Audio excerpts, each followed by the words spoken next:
belleza y la reanimación de las cosas. Dice, también estamos enojados con las cosas que, a nuestro modo de ver, ya no nos sirven. Muchos de los objetos oxidados que ensucian las calles de nuestras ciudades son cosas pasadas de moda o que ya no funcionan. Si para definir un objeto no nos fijamos más que en su función, cuando ya no funciona, no sentimos nada por él y lo descartamos sin una adecuada sepultura.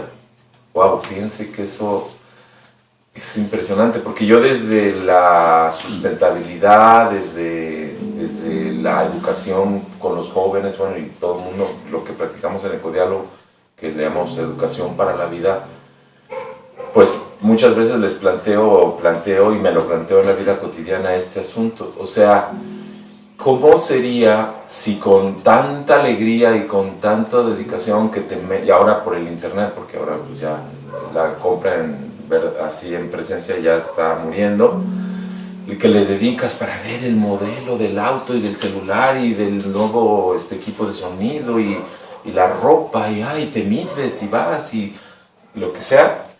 Si con tanta devoción con que hacemos ese acto, hiciéramos la devoción de decir, bueno, ya no me sirve, pero ¿y qué hago con esto? ¿Qué material es?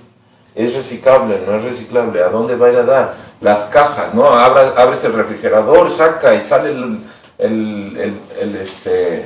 la caja y esta cosa blanca horrible, ¿cómo se llama ese material? El unicel. Y pues lo tiro. A mí qué me importa dónde va a dar. Y el celular, pues ya no sirve, pues lo tiro. Y la televisión, pues lléveselo el camión. Y el otro, pues lléveselo. Y el refrigerador ya le cambié el motor, pues lléveselo el camión. A mí qué me importa. Entonces, ¿qué tal si con tanto amor nos hiciéramos cargo de las consecuencias de nuestra... y que las empresas no pudieran... Por ejemplo, una ley que a mí se me ha ocurrido, pero pues que obviamente no la van a aceptar jamás. Que una empresa no puede producir producto si no se hace responsable que hasta el último desecho de ese producto tenga... Por ejemplo, hay veces que tú dices, bueno, ¿y esto a dónde va? ¿A dónde lo pongo? Una pila. ¿A quién se la...? Creemos que por meterle una cosita, dársela a alguien, ya, pero no sabemos que eso termina en África, en los ríos, quemándola, así. Entonces, por ejemplo, el otro día mis hijos querían porque yo tengo precisamente, trato de no comprar nada, pero lo que compro lo tengo ahí y mis hijos se enojaron, se dicen, no papá, pero es que llevas ahí 20 años con le digo, es que yo no me parece ético lo poquito que he comprado, sencillamente. Y entonces me dijeron, no, es que aquí lo llevas a un lugar. Y entonces hablo y pregunto, ¿y ustedes reciclan? Sí. ¿Y a dónde lo mandan? ¿O cómo lo tal? No, pues se lo damos a una compañía ahí norteamericana. Y yo ya sé que esa compañía los manda a África. Y que ahí en África es el lugar, en Nigeria, el lugar más contaminado del mundo. Y lo que hacen es que queman el plástico para liberar el silicio y luego... Y entonces así somos los humanos. Ahí andamos los humanos. Dice, y sin embargo, las cosas viejas terminan por revelar que les queda mucha alma. Yo vivo entre pequeñas y antiguas granjas de Nueva Inglaterra y frecuentemente veo, por ejemplo, algún viejo rastrillo de los que se usaban con el tiro de caballos, bellamente aposentado en un prado o en un antiguo establo que se estremece con el viento, o el esqueleto de lo que fue una casa solariega, transformado hoy en una espléndida ruina. Y esas pruebas testimoniales del pasado dan literalmente la impresión de que resplandecen de alma. J.B. Jackson, historiador de paisajes, asigna una importancia decisiva a este tipo de cosas en su ensayo, La necesidad de las ruinas. Dice que las cosas en decadencia expresan una teología del nacimiento, la muerte y la redención. En otras palabras, que nuestras cosas como nosotros tienen que morir, aunque fingimos que lo que fabricamos ha de durar para siempre, sabemos que todo tiene una vida limitada. Yo me pregunto si la basura que invade no solo nuestras ciudades, sino también el campo, no forma parte de nuestros intentos de ganarle la partida a la muerte. No queremos que las cosas se mueran y nos enfadamos con ellas cuando lo hacen, cuando ya no funcionan. En nuestra furia no les damos una adecuada sepultura, pero su presencia es un recordatorio literal e ineludible del deterioro. Y voy a hablar de una presencia. Hay, por ejemplo, en el Océano Pacífico, una isla de plástico de 2 veces el tamaño de México. Ahí está una evidencia. Y nosotros en nuestra sangre tenemos más de entre 200,000 y 1,000,000 de micropartículas de plásticos contaminando nuestra propia sangre. Es decir, que se nos regresa porque ese plástico que vamos usando, y irresponsablemente la humanidad, se va con el sol y con el agua, se va partiendo hasta que quedan micropartículas de plásticos, y esas micropartículas de plásticos están en todos los camarones, en todos los pescados, en todo. Entonces eso se nos regresa, ¿no?, ante esa irresponsabilidad que tenemos de no hacernos responsables de su cristiana sepultura, como dice él, ¿no? Como no honramos al pasado, este se nos presenta con el rostro de nuestro propio enojo, sin forma ni imaginación humana.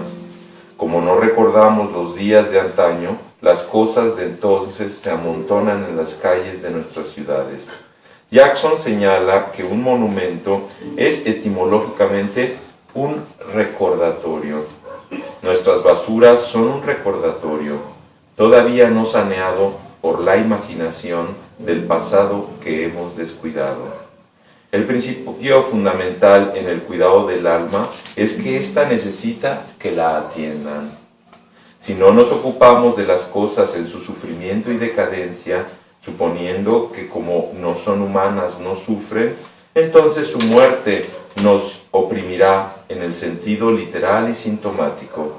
Su enfermedad aparecerá como humana, porque al no creer que los objetos también pueden tener crisis nerviosas, habremos de cargar nosotros mismos con esos sufrimientos.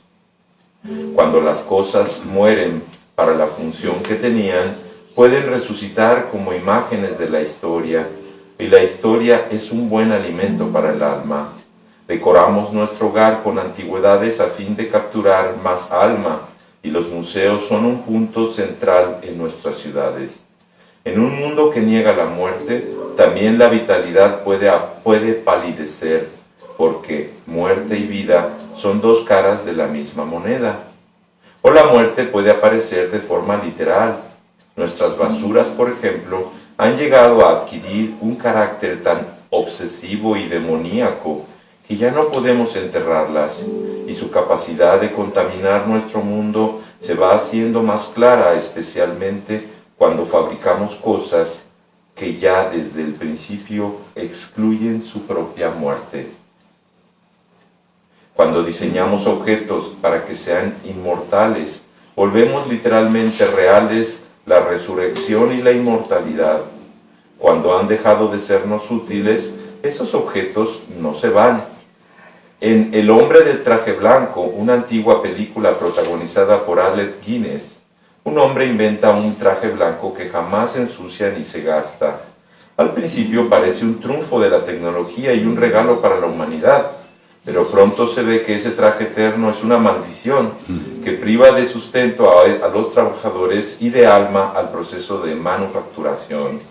Una palabra que después de todo significa trabajar a mano. Las ruinas, como los viejos utensilios agrícolas que hay en los prados de mi vecino, nos muestran que cuando su función ya no existe, algo bello queda en las cosas. Entonces, como si durante años hubiera permanecido oculta bajo un funcionamiento bien lubricado, se revela el alma, que no se ocupa de la función, sino de la belleza, la forma y el recuerdo. Cuando el artista Merit Oppenheim se le ocurrió la loca idea de forrar de piel su taza de té, se quedó sorprendida al ver que todos la consideraban un importante acontecimiento artístico. pero es que había encontrado una manera elegante de revelar la personalidad de la taza, eclipsando su función. Su acto revolucionario fue un avance hacia el alma, y conseguido al traspasar nuestro cegador y dominante mito del uso. Las cosas sufren como sufría una persona cuando quedan reducidas a sus funciones. Fíjense qué interesante, ¿no? Si a una persona no nos importa más que por lo que sirve, pues como los viejitos, pues ya muéranse, ¿no? Pues ya no sirven. Y sin embargo las cosas, pues también. El cuidado del alma del mundo requiere, pues, que en los objetos no veamos tanto lo que pueden hacer, sino más bien lo que son. En esto, el arte nos ayuda a volver a enmarcarlos en un contexto estético, ya sea la taza forrada de piel de Oppenheim, la lata de sopa de Andy Warhol pintada sobre tela, o los zapatos o los almaires de Durero que expresan con minuciosidad el Zen. Para cuidar del alma de las cosas, entonces, tenemos que prestar tanta atención a la forma como a la función, a la decadencia como a la invención, y a la calidad como a la eficiencia. Bueno, pues ahí está, vamos penetrando un poquito más, ¿no?, en los secretos del cuidado de la reanimación de las cosas como parte del cuidado del alma del mundo.